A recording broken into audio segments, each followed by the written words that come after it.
Well, it's great to have Gil Cunningham on the podcast today. Gil, you have seen it all. You've borne witness to a lot of changes in the country music business over the last 40 years or so. Tell me a little bit about some of the more exciting trends you've seen as of late in country music, especially since the world is all doom and gloom right now in the music business. We could use some good news. Well, I think one of the positive things that's happening is, we're getting a lot of really good artists that are starting to break, um, with some really great music. And I think that kind of expands upon the country music, you know, genre. Like Ashley McBryde is a phenomenal songwriter. She's written some great songs. You've got, people like Hardy and Morgan Wallen and Riley Green writing great songs. Ingrid Andress, another new country artist, great songwriter. So that's the positive thing that I'm seeing as far as the music genre concerns. There's more creativity, I think, now than there's ever been.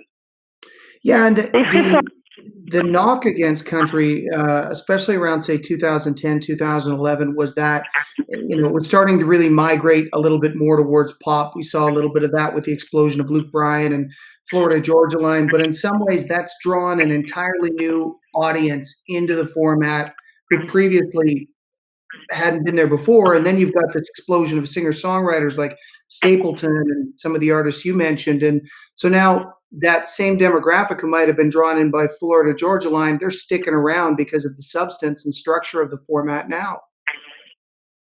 Oh, absolutely. And I mean, you can add Luke Combs to that list. I mean, there's some great songwriters, and they're appealing to you know, um, a wider spectrum of fans. So, there are some fans that are have gone the pop. Like Taylor Swift is a prime example. Basically, a young audience, but somebody like Luke Combs, he appeals to that younger audience as well as the older demo.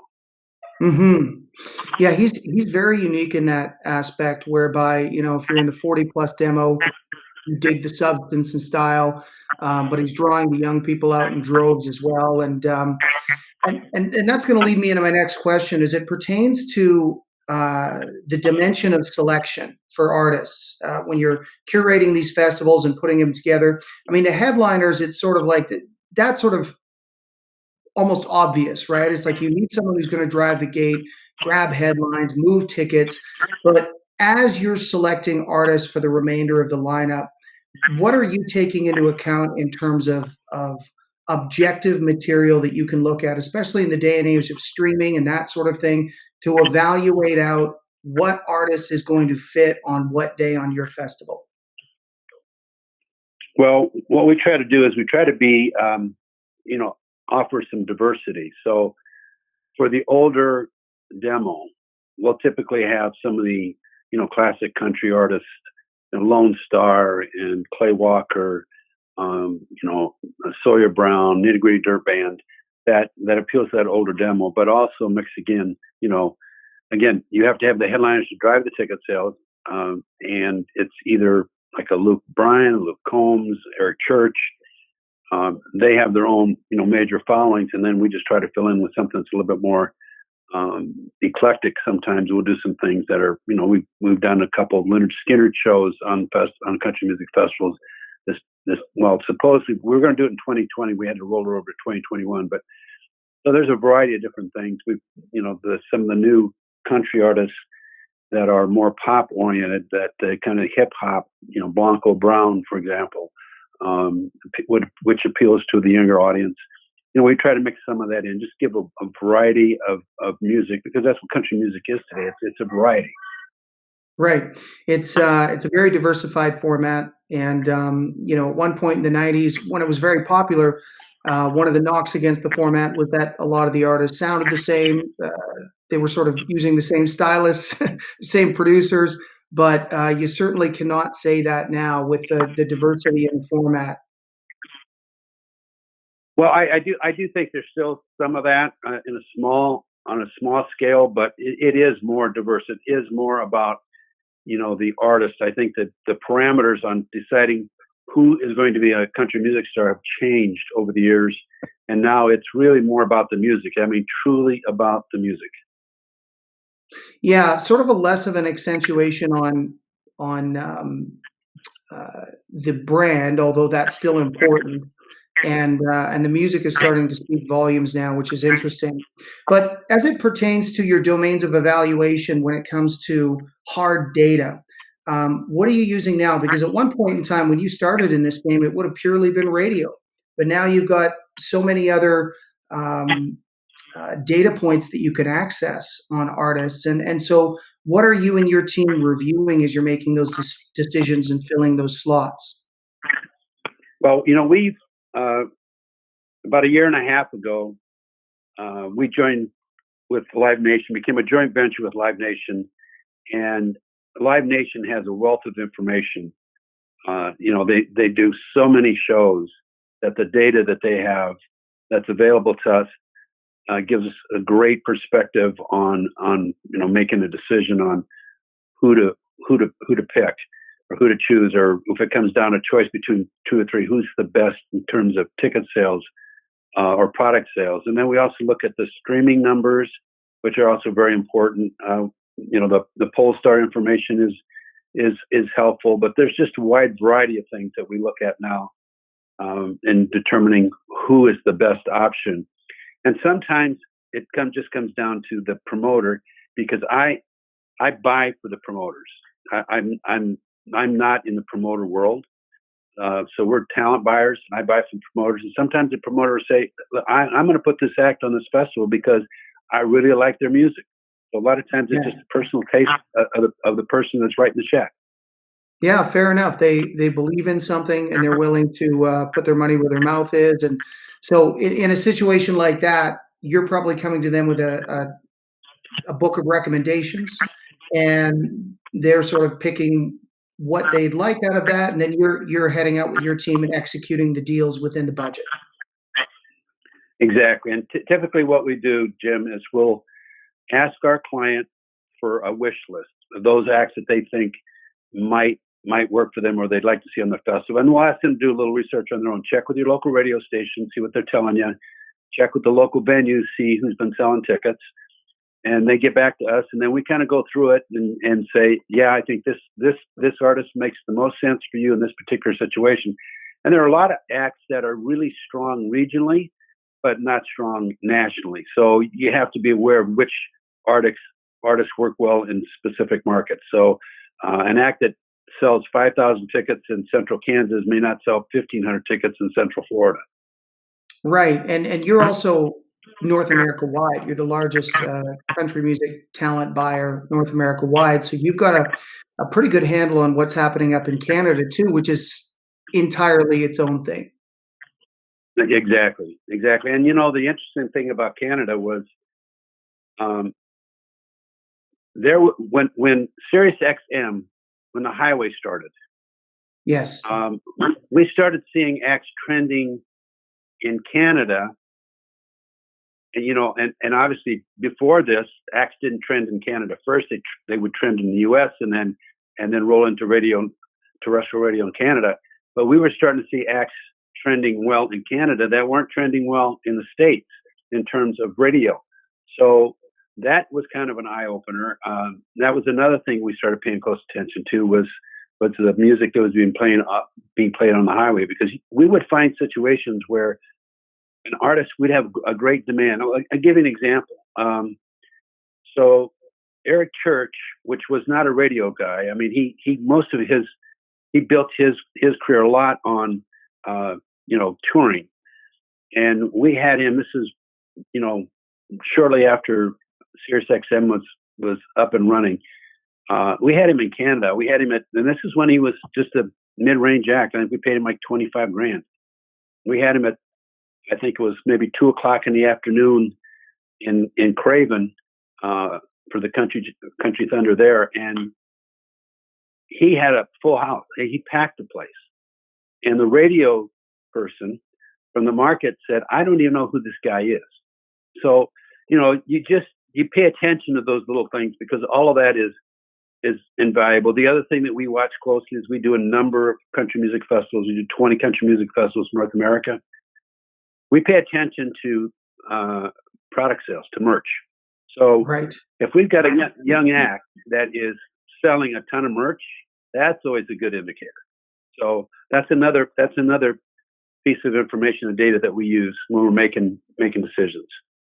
Yeah, and that's a beautiful thing about data collection in the modern age. We had a similar situation with Kip Moore, where he had some hits in Canada, and then he kind of cooled off, but the numbers remained strong in terms of streaming, and so we started doing hard ticket dates up here. Cautious, but we were shocked at how well the marketplace responded to it, how well the consumers and the fans responded, and so it's given us that ability, on the promoting side, to really make it much more of a science.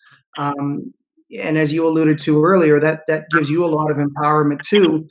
And then something, especially in citing that Eric Church example, that's really interesting is that, Eric probably got a second and third look on his forthcoming singles from the folks up here at radio when he was pretty much an unknown, based on the fact that you rolled the dice on him first in the market, put him there, and they were able to bear witness to not only how well he drew, but how well he worked with the crowd and how the crowd responded to him.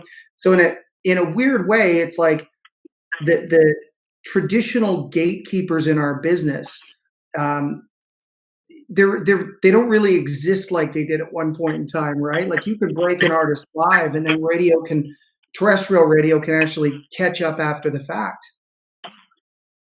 Yeah, and a prime example of that is Florida Georgia Line. They couldn't get a record deal to save their soul, and then John Marks, who was at Sirius XM at the time, played Cruise. That song blew up, and within a short period of time, just about every major label was offering them a record deal. So that was all, that exposure came through Sirius XM. Didn't come through the terrestrial radio. It didn't come through the traditional channels. And I think the other thing is that now you're seeing live streaming. You've got artists that are doing their own live streaming networks and live streaming radio stations. So there's a multitude of ways that artists can build their career. Like you say, they're not just a few gatekeepers now running the show. Yeah, that's for sure. Yeah, John Marks has been responsible for giving a lot of Canadians a lot of love south of the line by rolling the dice and taking a chance on him. And Florida Georgia Line, not a Canadian act, but went on to have the #1 selling single of all time with Cruise, and yet they were passed on out of the gate by every label in Nashville, which reminds us why it's so important to have multiple gatekeepers and not just a few people, because sometimes those people are wrong. Exactly. Yeah. Now let's talk a little bit about the. Sorry, Gil, go ahead. No, I was just going to say. I mean, there have been many times in the past where I hear a song, and I say, these guys are never going to make it. And lo and behold, the song becomes a huge hit, and away they go. And you probably had the opposite of that situation too, where you really believed in something early on, and then you've seen it grow and expand. And have you ever been tempted to get into management? I mean, you're so close to the business, and you're such an expert at what you do there. Has there ever been that temptation to take on a few artists and develop them yourself? No. I have a philosophy, and I know there's some people that are involved in publishing and managing and record labels, but the management side takes, it's 24/7. If you're going to be in the management business, you got to devote all your time to that. And by doing that, that means I'm not devoting time to what we do best, which is talent buying. So I've always really focused on what we do best, which is talent buying, and tried to keep it in that arena. And we've grown a company that's been extremely influential in the country music business and the festival business.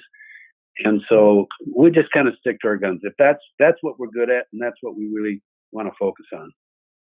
Well, it's paid dividends, no doubt about that. And you've built a great reputation in that space. So the focus has done something right for you. Now let's talk a little bit about the festival landscape, because you've been around really since the inception of the Modern Country Music Festival, and there's been so many boom bust cycles in this business. What is it that draws people into the temptation of putting on a festival? And the second part of that question is, what are they often doing wrong right out of the gate? Well, typically what happens is some guy who has money or a group of guys who have money, they go to a festival and they see these thousands and thousands of people and they think, man, oh man, we could do this. But the fact of the matter is, putting on a festival is very expensive. It's very risky. And there has been a lot of fallout the last couple of years. And I think you're going to see more fallout from 2020. What happened with COVID, there's going to be a number of festivals that aren't coming back. And those that are on the fringe financially, I think are going to be gone. And I think it's going to be even more difficult going forward to start a new country music festival because the pricing on it keeps getting, higher and higher. 10 years ago, the most I paid for a country music headliner was $500,000. Today, this, $1 million to $1.5 million now are what some of these headliners want. Well, you can't triple your ticket prices because the fans aren't going to come. You just price yourself out of the market. So, now you're out there, you got to hustle sponsorships. You got to do a better job of running your concessions. It's just the profit margin keeps dwindling every year. So, and there are a number of festivals that operate in the red, and they keep going because the owners love it and they're willing to pour more money into it. But the fact of the matter is, they're running in the red. So, it's not an easy thing to start a new festival, whether it's country or rock. Particularly if you don't have any experience, you can make a lot of mistakes. And that's one of the things that, we do a lot of consulting in that space. And one of the reasons why, we're doing 20 music festivals in North America is that we've been through it. We've seen what's happened. I can almost, point to a scenario and say, listen, these guys are going to lose a bunch of money because they're in the wrong market, they have the wrong concept, or they've got too much competition in the market. So there's a lot of variables there in order to be successful in the country music or rock music festival business. So I think you're going to see a lot of, like I say, I think over the next 12, 18 months, I think you'll see a number of festivals that'll go by the wayside. Right. The complexity of pulling off a major event is one mistake, obviously underestimating the profit margins and the upfront investment that it's going to take to build a reputation as a festival and get it off the ground. Do you think we're going to see a major correction with COVID and the fact that a lot of artists haven't worked this year, obviously? Do you see a trend in 2021 and 2022 of artists being more reasonable or headliners being more reasonable with guarantees, or are we still stuck where we were at $1 million plus if you want somebody who's really going to move the needle? Well, I think you're going to see some movement. I think you're going to see some of the artists be a little bit more reasonable in the money that they're requesting. The problem is that the acts that you need, the major headliners you need, don't need you. So They can pick and choose what they want, and they can get the money they want. And so if you're going to bring in an act that's going to have a major impact on ticket sales, you're probably not going to get much movement on their pricing. Now, below that, the next level below that, I think that's a different scenario. I think a lot of those acts are going to find that they're going to have to do a little bit more wheeling and dealing because I believe, Jim, that in 2021, the number of shows will be diminished. And a lot of these secondary and tertiary markets where a lot of these acts would pick up business, like for fairs and small community festivals, I think you're going to see some of those venues go away or not do music in 2021. So as the demand for music drops, I think you're going to see the pricing for some of these artists drop. Right. So it might tip the balance of power a little bit for some of the A- level headliners, but the A++ ones are still going to demand what they get generally because they can make it up in other ways, or maybe they're just in a position where they don't need to work until the market comes back.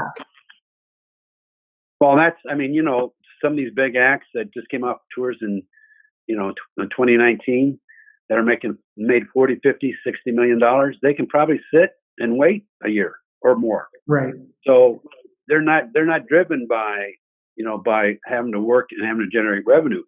It's the guys below that. It's the artists that are the next level down, the next level down from that, which they depend on touring to make a living. So they don't have big paydays, and they're working hard to build their careers. And in a scenario like this, they're literally out of business, and most of them do not have the cash to go a year without working. Right. Right. And just switching back to the A-plus headliners, the other dynamic that you're always having to navigate, and I know this is a hard ticket promoter too, who does a little bit in the festival world, but obviously nowhere near what you do, is it's critical if you're launching a new festival to make sure that you don't have a lot of competition in your regional marketplace, because if you do, it is going to drive up the cost of the headliners because there's just only so many of them, and they know they can demand a premium. Right. Well, and so what we look for in the major headliners, some of these guys tour every other year. Right. So you try to pick them up on an off touring season. So that's and even the big ones like Eric Church and Luke Combs. I mean, they'll say, okay, this summer we're going to concentrate on fairs and festivals and corporate events. We're not going to tour. So you have to try to get those artists in their off touring cycle, because if you don't, you won't get them. I mean, particularly for our events, most of them are within the radius of a major play in a major market. So you get knocked out just from the fact that it's a radius clause violation, and the artist does not want you playing in that area. Right. Now this also kind of parlays into that question because, and maybe this is a speculative question to ask you, but I'm going to ask you to hypothesize. Do you think some of these festivals are going to have to proceed in 2021 with reduced capacities because of the some of the righteous fear, but the fear around COVID and how we're going to sort of rebuild the business? Like maybe you've got a 25,000 person festival where suddenly now you're selling 10,000 tickets, and that's going to change all the dynamics. Is that something that you're seeing yet, or something that you're sort of preparing for? Well, I think we're not seeing that yet, but it's way too early. But I do think that we need to prepare for it. Now, I think getting a vaccine is going to be a huge game changer. We've had a couple small events in the last couple weeks, and the numbers have been down substantially from what they traditionally are. So right now, with no vaccine, there's a lot of people that are saying, hey, we're not going to a concert. The question is, even with the vaccine going forward, are people going to feel comfortable going to major concerts and being, with thousands of people? I think that's a question. And I think the older audience is probably going to look at that. I don't think the young kids really care. But the older audience, I think, is the ones that are going to take a hard look. There may be some that say, listen, I'm done going to concerts. I'm not going to go where there's any major crowds. I don't care if there's a vaccine or not. I'm just not going to run the risk. I think potentially you're going to see some of that. I don't know what percentage of the fan base that's going to be, but I think potentially you're going to see some of that. We have people are familiar with Vanderbilt University here in Nashville. They're in the process of, they've developed a product, which is like a Tamiflu product that you can take if you get COVID. So the doctor would prescribe this to you. Okay. It greatly reduces the impact of the virus. And that's going to be available this fall. So if we had a vaccine, I believe we're going to have a vaccine before the election. So I see Trump wanting to have a big splash about getting vaccine out before the election. So I think, by November, December, you're going to start seeing the vaccine. We've actually got approval by the FDA to do emergency vaccinations in October. So they have the vaccine, and they're going to be administrating it in October for emergency cases. So hopefully by November, December, we'll have the vaccine, and then within 5 or 6 months, most everybody that wants to get vaccinated can get vaccinated. and that'll change the mindset of the concert going forward. But I do think there's going to be somewhat of an impact. I think there's going to be people that are going to change their habits and how they do things, particularly people that have, underlying issues. So like diabetes or, things like that. I think you're going to see some of that. Well, I think consumer confidence is one issue. The other reality is that people have been hit hard economically, right? And so it's going to be interesting to see whether or not people have the same level of disposable income that they did have, and maybe that'll still come back, or people will still treat themselves. And then the other factor that sort of like is weighing in heavily are the bureaucracies in some of these states or provinces up here, are they going to catch up with the realities of the medical community? And so say there's a vaccine, are they going to be lifting some of these restrictions in time for promoters to sell the tickets that they need to in order to recoup? There could be, if there's lag time in the bureaucracy, that could put a lot of these festivals on their back foot pretty fast as well. Well, and I agree. Again, the hope is, Jim, that by June, we'll get back to some sense of normalcy. But again, it's going to take the vaccine, and that's going to take these other products to help with the virus for us to move forward and be successful. The one thing that I've lived through a number of recessions, and the one thing that I've always found, and I think is still true today, when things are bad, when things aren't going well, people are depressed and in the dumps, the one place they always seem to escape to is music. So Yes. that I think is still a truism, and I still think that is going to be the case. So I think you're going to see people that are going to just can't wait. They're chomping at the bit to get out and go to concerts. Right. From your mouth to God's ears, my friend. I hope you're absolutely right on that. Do you think managers and agents are going to be more protective than ever with deposit structures and that type of thing?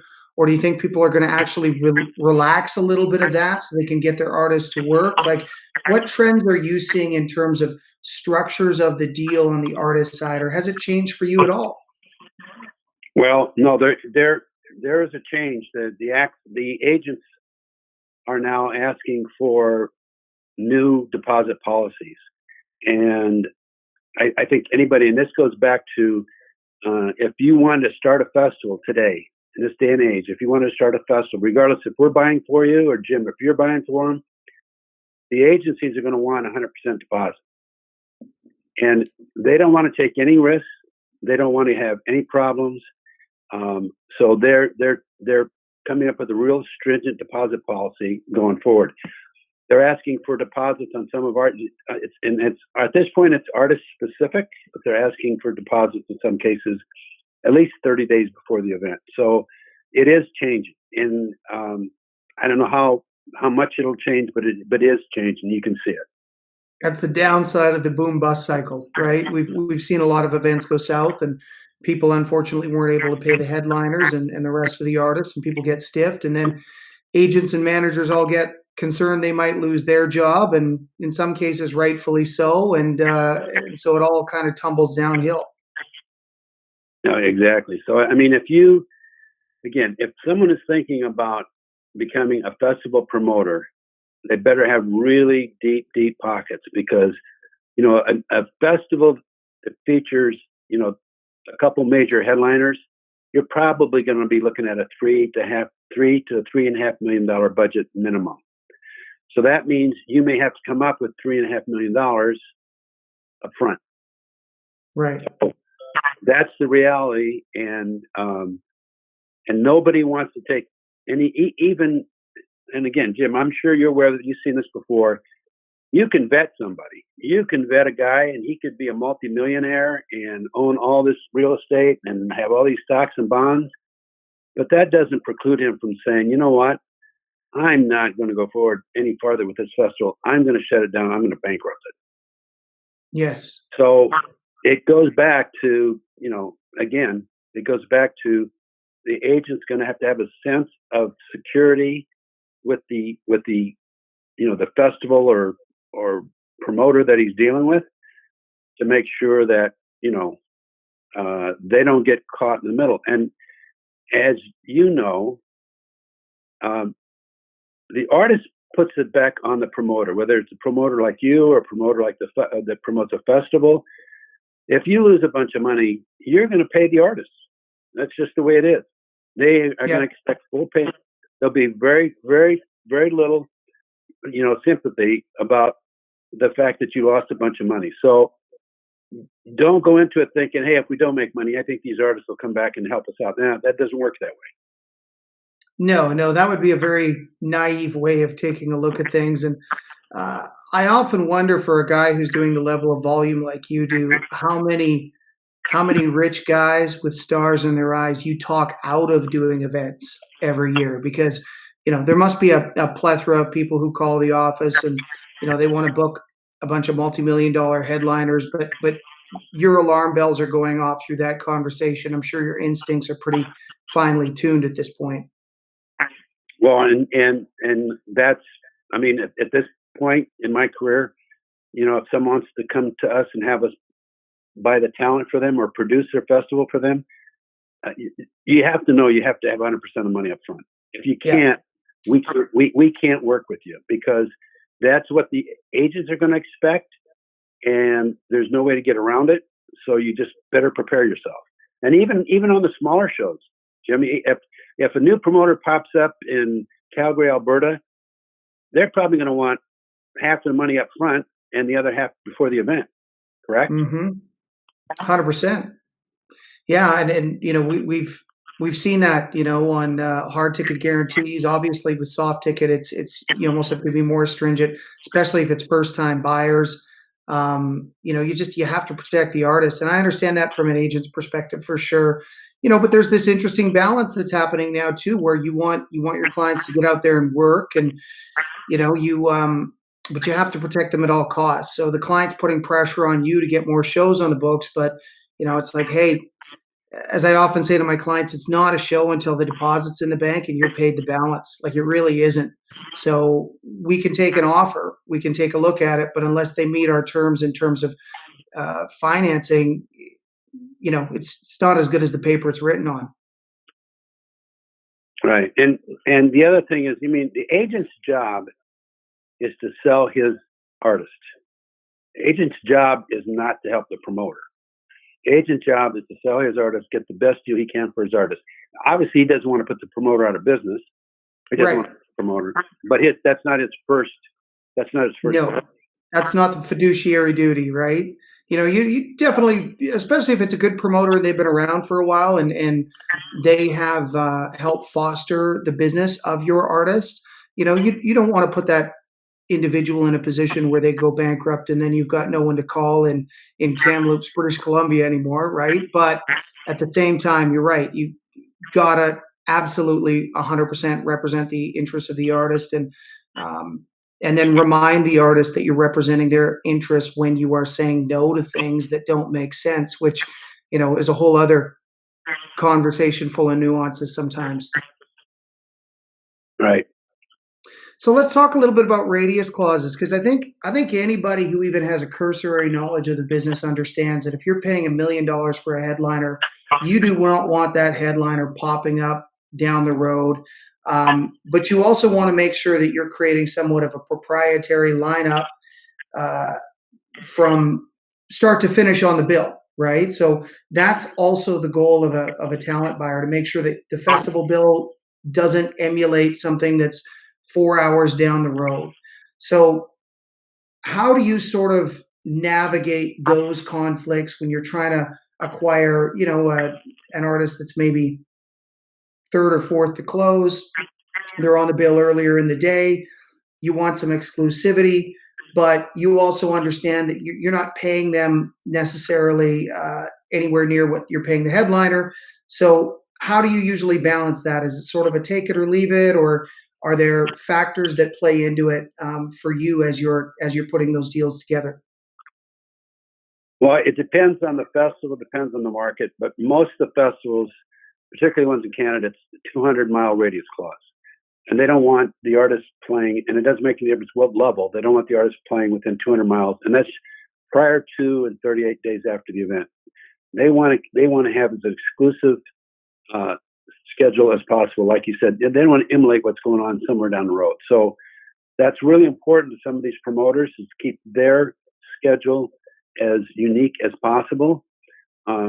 There's example I can give is the Stagecoach Festival in Indio, California, which is outside of the LA market, which is a huge market.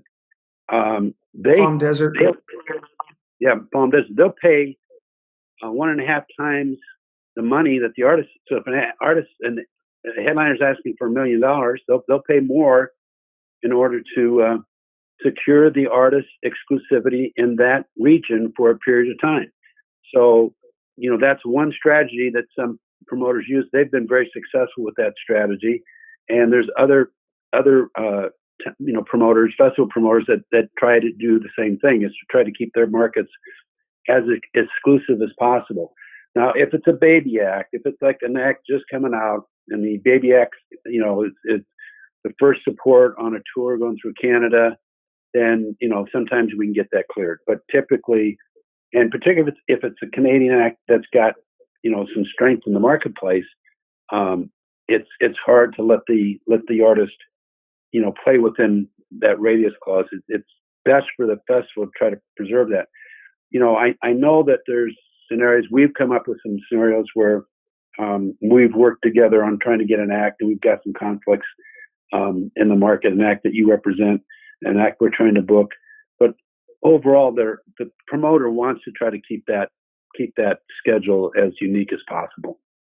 Yeah, and I understand that, and that's a place where the promoter has a little bit more power as well in the equation. The artist demands a high guarantee, and that's certainly understandable. But then it's up to the promoter to say, "Hey, listen, we're going to pay your guarantee. We're going to pay you better than your guarantee, but we also demand this level of exclusivity." So that's where you have that power to push back a little bit in that dynamic with the agent. Right.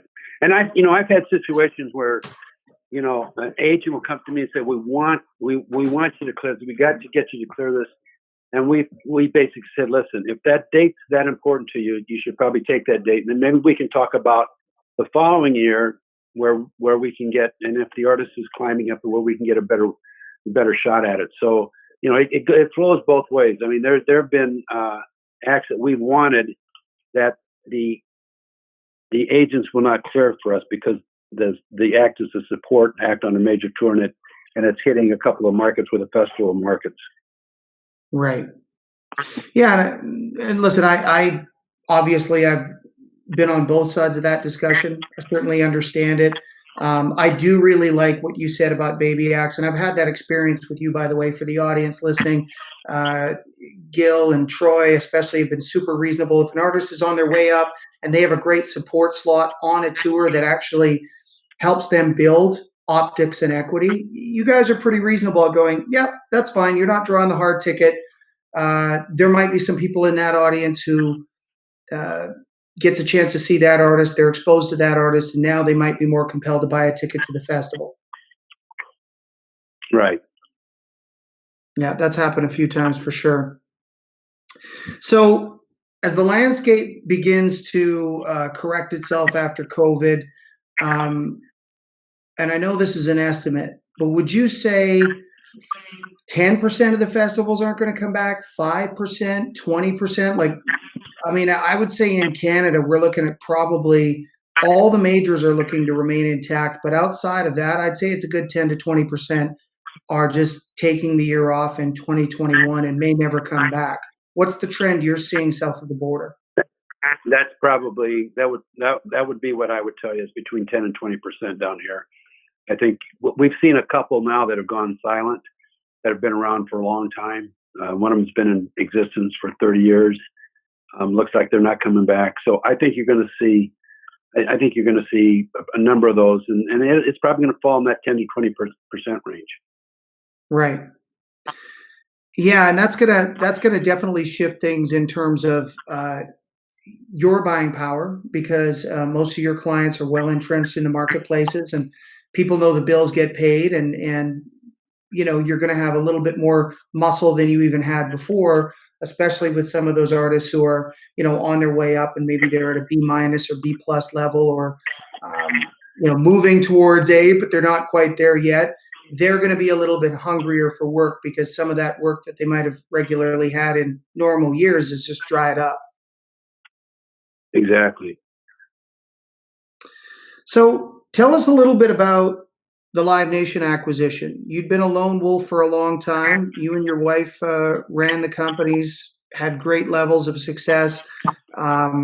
I know you well enough to know that this deal must have made sense for you on a number of levels in order for you to go ahead and sign on the dotted line. So what were some of the advantages to your clients, for example, your festival clients, that came along with the Live Nation deal that you did?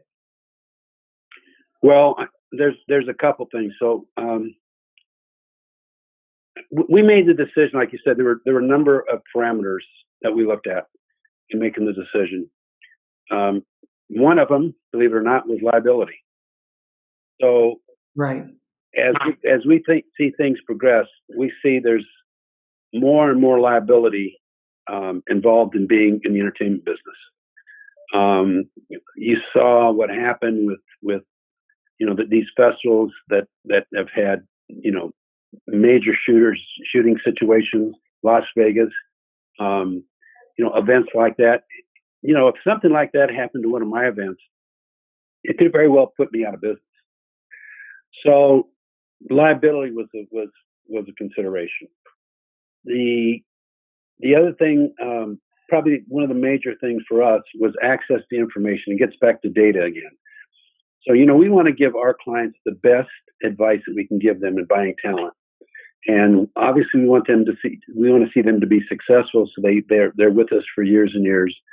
And that's how we've built our client base, is providing customer service, providing our clients with the best tools that we can give them to make the right decisions for their event. So having that database for us was a huge advantage. And obviously, it's Live Nation. The cachet there is major. I mean, everybody knows that's the largest entertainment company in the world. So, aligning with them added additional cachet to us, and that made a big difference. So, those were the kind of things that we looked at. They had the insurance programs were better than what we had. Right. There were a number of benefits to our employees that were enticing. So, the decision wasn't based on one thing. It was based on a number of things. And we'd been approached before by a number of companies to sell, and we've never had much ambition to even pursue it. But when Live Nation came to us and talked to us, and Tim, it took us, 8 months to sort this out. So, but once we made the decision, pulled the trigger, we've been really happy with it. Live Nation's a great company. They've got some great assets that, they have insurance people in-house. They have security people in-house. They stay on top of the changes in the entertainment business. They provide whatever help we need. They've been a great partner, and we've been really happy and very satisfied being part of the Live Nation family. So, it's been a good thing for us. And, you see what this whole COVID thing, throws things in disarray, and, we feel comfortable with where we're at. I mean, we feel like we're going to, go get through this. We're going to be successful, and we'll come out on the other end, and hopefully we'll be doing better than what we did before. So, for us, it was the right deal at the right time. Yeah, you're in a good position to weather the storm, and typically a deal that makes sense for you as an individual and your wife and your employees, but also makes sense for your clients. It's pretty hard to say no to. So was it Bob Rue that approached you, or they must have approached you multiple times over the years? Was it him that reached out? Well, it was both Bob and Jordan Zachary. Jordan's involved with the acquisitions at Live Nation. He's out in LA. So right. Those were the two individuals that communicated with me.